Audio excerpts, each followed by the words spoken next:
Hello and welcome to the History of Stargate universe. Today's episode, Marian Wallace, and here we go. Marian Wallace, or Marianne Wallace, is a Tory civilian and mother of Eli Wallace. Marianne worked as a nurse when Eli was 14. She was accidentally infected with HIV when she attempted to restrain a drug addict in the ER. She was pricked by a used needle and contracted the virus. Unfortunately, her husband couldn't deal with the issue and left her and Eli. She lost her medical coverage, and with Eli unemployed, she had to take a second job as a waitress to deal with the expenses. 2009. After Dr. Nicholas Rush recruited Eli into the Icarus project, he assured him that the United States Air Force would take care of his mother's expenses. While flying to Icarus base in the George Hammond, Eli had a chance to talk to his mother, assuring her that he would be fine and that the Air Force would take care of her. Not knowing of the Stargate's program's existence, she had no idea that Eli was stranded on Destiny.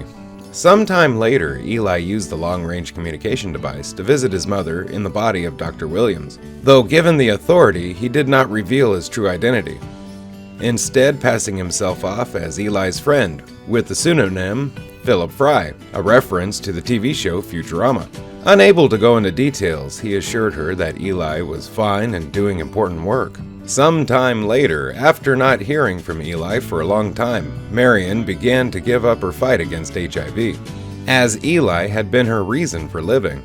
She stopped taking her medicine and developed pneumonia, and her white cell count dropped enough that if she didn't get back on her medicine, her HIV would turn into full-blown AIDS.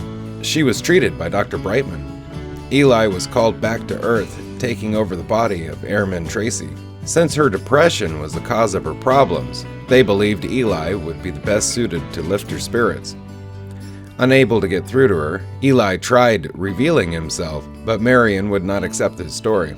Even private details of their life would not sway her. She told him that without Eli there was no apparent hope of ever seeing him again. She simply didn't have a reason to keep going. At the behest of Camille Ray, who was in a similar situation, Marian was allowed to visit Destiny herself through the long-range communication device, allowing her to see Eli in his own body and see for herself the truth of his story.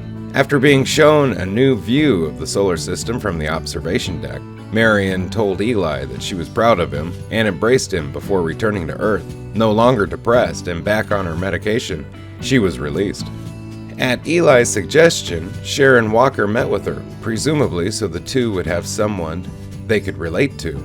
2010. After coming up with a plan for the crew to enter stasis for 3 years, Eli switches with Airman Jeffries to say goodbye to his mother.